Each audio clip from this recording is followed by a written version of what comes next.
I wanted to ask you, first of all, why did you join Prosperous Armenia as a platform to launch your political career?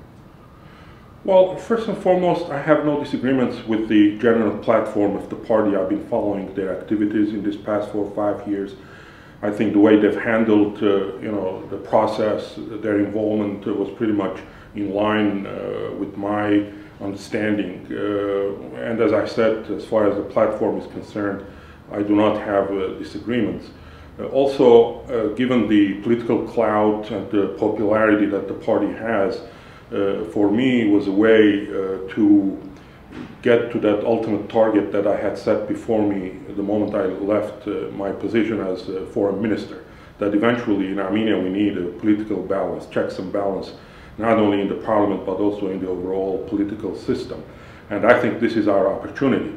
So stronger, prosperous Armenia would get, and more votes will get in the elections, better chances we will have to create that checks and balance in the new parliament, so that we go after real coalitions, so that we have a group of parties as equals forming a coalition, so that we can form a consensus around legislation and different decisions with regard to the future of this country.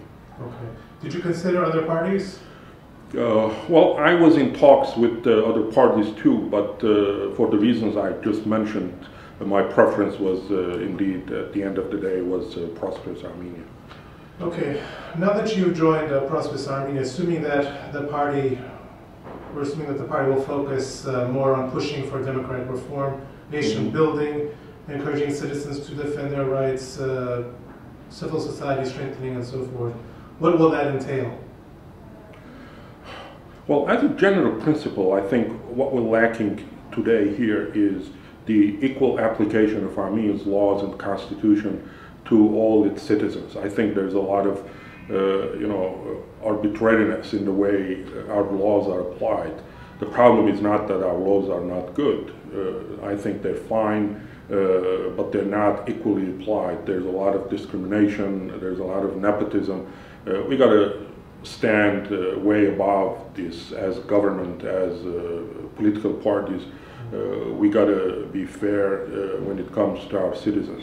So I think that's the general rule that needs to be applied. Also, Prosperous Armenia has a different economic philosophy. Our focus, first and foremost, will be on economic growth, job creation, and improving people's standards of living. Those will be our main economic focus. Everything else will be addressed within that context. The way that has been being done during these past 4 or 5 years was that the government's focus was on price control and full realization of the growing budget.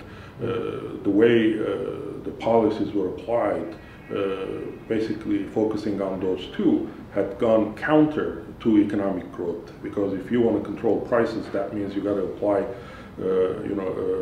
monetary policy that is restrictive, budgetary policy that is restrictive. But what you need to do, especially during crisis, to do the exact opposite. You need to apply expansionary fiscal and monetary policies so that you can, assure growth in your economy and create jobs. So the focus of the government in this past 4 years was on the wrong things. So we got to correct that. Our focus will be, as I said, growth, job creation, and everything else, including price control, should be viewed, or inflation control should be viewed within the context of the overall growth of the country. And also, everything we do in different spheres, besides to its primary function, we got to also view those sectors in the context of economic growth. Tax policy, for example, is necessary so that we can serve the government and the public, meet their needs. You need to collect taxes. But at the same time, you got to do your tax policy such that we promote economic growth, that we help the small and medium-sized enterprises as the bone of our, or the backbone of our economy, so that we help them through our tax policies so that they contribute to the economic growth. And this applies also to every other sector, from environment to infrastructure, to health, education. So you will pursue the primary function of that sector, but also view that sector as an engine of growth for the rest of your economy. In other words, this new tax collection system that's in place now, which is supposed to be more aggressive, is not adequate enough. Well, we got to review the tax policy. I'm not sure our tax rates are the optimum rates that we have. We got to have broader tax base, but maybe lower. But again, the tax policy's main goal has to be not simply to generate revenue for the government, but to promote economic growth. If that is your focus, then you will not be diverted from the main purpose. Everything else will fall in its place. But if you have your target simply just to bring revenues, then you will be deviating from your main target, and you may do the wrong things. So our focus is very clear, as I said, should be and will be in the case of Process Armenia will have influence in the government, real influence, that we focus on economic growth and job creation. Okay. You mentioned last month that the coalition was a formal one. During the last several months, the press has been reporting that relations between the prosperous Armenian and the Republicans is souring, while some of the reps were denying that in the press. Now, Prosperous has signed an agreement with the opposition parties for the to set the Center for Public Oversight of the elections. Is the Prosperous Armenia on the verge of becoming a party in opposition, or has it already without making a formal announcement?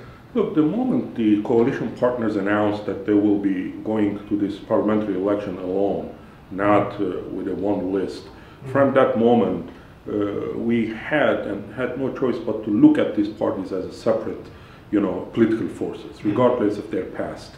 Let's not assess or evaluate and comment on what kind of a relationship there's been during the coalition period.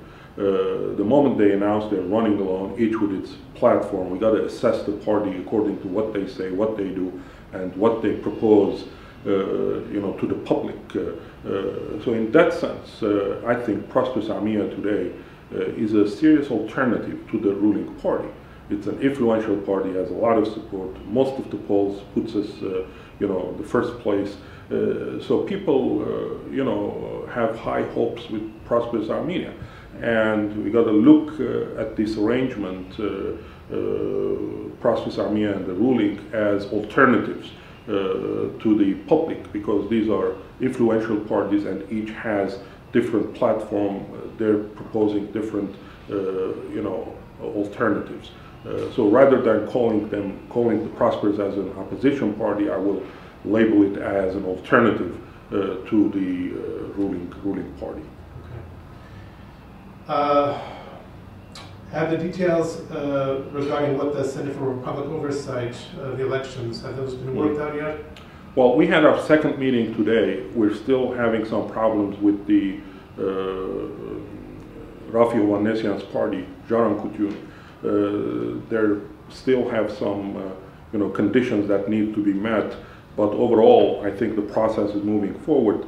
Today we adopted the procedures for the common election monitoring center that we've created. I think this is very necessary because holding fair and free elections is very critical for our future.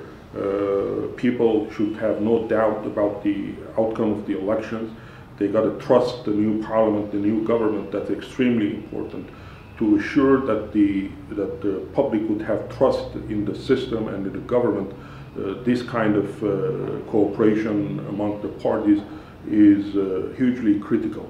I hope this effort will be productive. We'll be able to pinpoint the irregularities, bring it to the public attention, so that at the end of the day, the public itself will be able to make an assessment and evaluation about the elections and their outcome. Okay. So we have this center now. The Republicans have also been promising free and fair democratic elections, but you have the vote buying and the carousel voting happening outside of the polling stations. So you also have the intimidation and the blackmail and so forth. So what does this promise mean? Well, I think one of the primary functions of this effort should be that we outline and identify all the possible irregularities that ever existed or could exist in the future. Be creative and just list them and try to find measures to somehow counter those techniques of fraud. If we do that and we put our efforts behind it, I think we can counter those voting irregularities during the election day. These are very clear. We've held I think around 9 different elections, and most of these parties have been on both sides of the fence. Some who are in opposition today, there were governments way back. Some who are in government today have been opposition before. So I think all the possible irregularities that could be, done are known to everyone. So our task will be, during our next meeting, to identify these and also try to put mechanisms to counter every one of them. The carousel you mentioned, yes, that's one of the techniques. They bring people in, then they take them by bus to another place, then a third, and these people vote for several times. First, our public should know that our law is very tough on those who vote more than once. That is a criminal offense, and they could be punished from 5 to 7 years, prison. I don't know if our public know about this, so we got to be more public about this so that they know that these are serious offenses and they could be truly punished for it.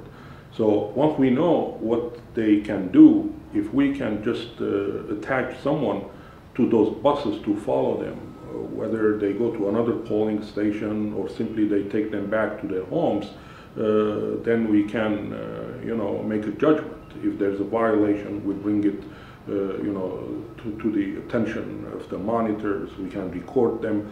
So the task of this common monitoring center should be that we put all our resources together to be able to counter this kind of techniques that usually are applied during the election day.